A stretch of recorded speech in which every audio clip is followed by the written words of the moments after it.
I'm 150 feet down an illegal mine shaft in Ghana. The air is thick with heat and dust, and it's hard to breathe. I can feel the brush of sweaty bodies passing me in the darkness, but I can't see much else.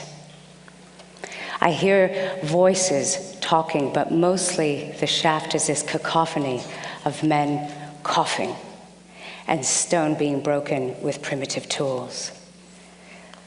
Like the others, I wear a flickering, cheap flashlight tied to my hair with this elastic, tattered band, and I can barely make out the slick tree limbs holding up the walls of the 3-foot square hole, dropping hundreds of feet into the earth. When my hand slips, I suddenly remember a miner I had met days before who had lost his grip and fell countless feet down that shaft.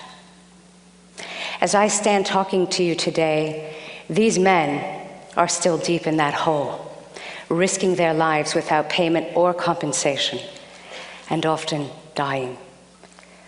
I got to climb out of that hole, and I got to go home. But they likely never will because they're trapped in slavery. For the last 28 years, I've been documenting indigenous cultures in more than 70 countries on 6 continents. And in 2009, I had the great honor of being the sole exhibitor at the Vancouver Peace Summit. Amongst all the astonishing people I met there, I met a supporter of Free the Slaves, an NGO dedicated to eradicating modern-day slavery.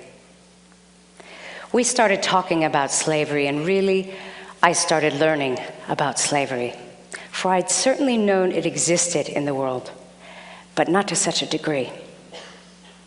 After we finished talking, I felt so horrible and honestly ashamed at my own lack of knowledge of this atrocity in my own lifetime.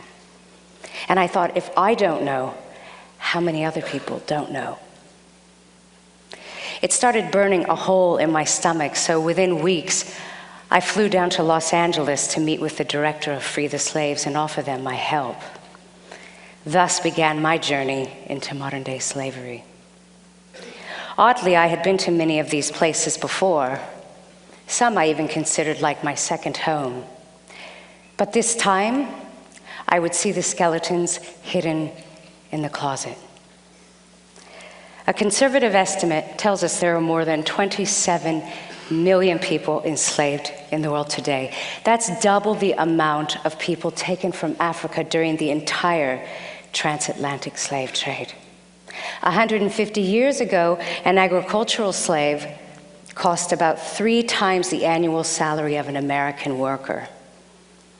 That equates to about $50,000 in today's money. Yet today, entire families can be enslaved for generations over a debt as small as $18. Astonishingly, slavery generates profits of more than $13 billion worldwide each year. Many have been tricked by false promises of a good education, a better job, only to find that they're forced to work without pay, under the threat of violence, and they cannot walk away. Today's slavery is about commerce, so the goods that enslaved people produce have value, but the people producing them are disposable. Slavery exists everywhere, nearly, in the world, and yet it is illegal everywhere in the world. In India and Nepal, I was introduced to the brick kilns. The strange and awesome sight was like walking into ancient Egypt or Dante's Inferno. Enveloped in temperatures of 130 degrees, men, women, children, entire families, in fact, were cloaked in a heavy blanket of dust, while mechanically stacking bricks on their head, up to 18 at a time, and carrying them from the scorching kilns to trucks hundreds of yards away. Deadened by monotony and exhaustion, they worked silently, doing this task over and over for 16 or 17 hours a day. There were no breaks for food, no water breaks, and the severe dehydration made urinating pretty much inconsequential. So pervasive was the heat and the dust that my camera became too hot to even touch and ceased working. Every 20 minutes, I'd have to run back to our cruiser to clean out my gear and run it under an air conditioner to revive it. And as I sat there, I thought, my camera is getting far better treatment than these people. Back in the kilns, I wanted to cry. But the abolitionist next to me quickly grabbed me and he said, "Lisa, don't do that, just don't do that here." And he very clearly explained to me that emotional displays are very dangerous in a place like this, not just for me, but for them. I couldn't offer them any direct help. I couldn't give them money, nothing. I wasn't a citizen of that country. I could get them in a worse situation than they were already in. I'd have to rely on Free the Slaves to work within the system for their liberation, and I trusted that they would. As for me, I'd have to wait until I got home to really feel my heart break. In the Himalayas, I found children carrying stone for miles down mountainous terrain to trucks waiting at roads below. The big sheets of slate were heavier than the children carrying them, and the kids hoisted them from their heads using these handmade harnesses of sticks and rope and torn cloth. It's difficult to witness something so overwhelming.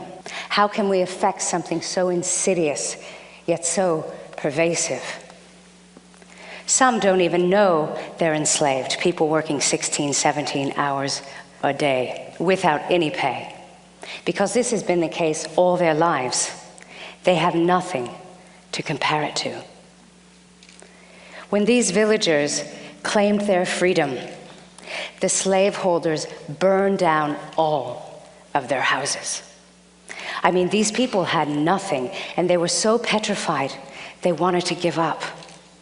But the woman in the center rallied for them to persevere, and abolitionists on the ground helped them get a quarry lease of their own, so that now they do the same back-breaking work, but they do it for themselves, and they get paid for it, and they do it in freedom. Sex trafficking is what we often think of when we hear the word slavery. And because of this worldwide awareness, I was warned that it would be difficult for me to work safely within this particular industry. In Kathmandu, I was escorted by women who had previously been sex slaves themselves. They ushered me down a narrow set of stairs that led to this dirty, dimly fluorescent lit basement. This wasn't a brothel per se, it was more like a restaurant. Cabin restaurants, as they're known in the trade, are venues for forced prostitution. Each has small, private rooms where the slaves, women, along with young girls and boys, some as young as 7 years old, are forced to entertain the clients, encouraging them to buy more food and alcohol. Each cubicle is dark and dingy, identified with a painted number on the wall, and partitioned by plywood and a curtain. The workers here often endure tragic sexual abuse at the hands of their customers. Standing in the near darkness, I remember feeling this quick, hot fear. And in that instant, I could only imagine what it must be like to be trapped in that hell. I had only one way out, the stairs from where I'd come in. There were no back doors. There were no windows large enough to climb through. These people have no escape at all. And as we take in such a difficult subject, it's important to note that slavery, including sex trafficking, occurs in our own backyard as well. Tens of hundreds of people are enslaved in agriculture, in restaurants, in domestic servitude, and the list can go on. Recently, the New York Times reported that between 100,000 and 300,000 American children are sold into sex slavery every year. It's all around us. We just don't see it. The textile industry is another one we often think of when we hear about slave labor. I visited villages in India where entire families were enslaved in the silk trade. This is a family portrait. The dyed black hands are the father, while the blue and red hands are his sons. They mix dye in these big barrels, and they submerge the silk into the liquid up to their elbows. But the dye is toxic. My interpreter told me their stories. We have no freedom, they said. We hope still, though, that we could leave this house someday and go someplace else where we actually get paid for our dying. It's estimated that more than 4,000 children are enslaved on Lake Volta, the largest man-made lake in the world. When we first arrived, I went to have a quick look. I saw what seemed to be a family fishing on a boat. 2 older brothers, some younger kids. Makes sense, right? Wrong. They were all enslaved. Children are taken from their families and trafficked and vanished. And they're forced to work endless hours on these boats on the lake, even though they do not know how to swim. This young child is 8 years old. He was trembling when our boat approached, frightened it would run over his tiny canoe. He was petrified he would be knocked in the water. The skeletal tree limbs submerged in Lake Volta often catch the fishing nets, and weary, frightened children are thrown into the water to untether the lines.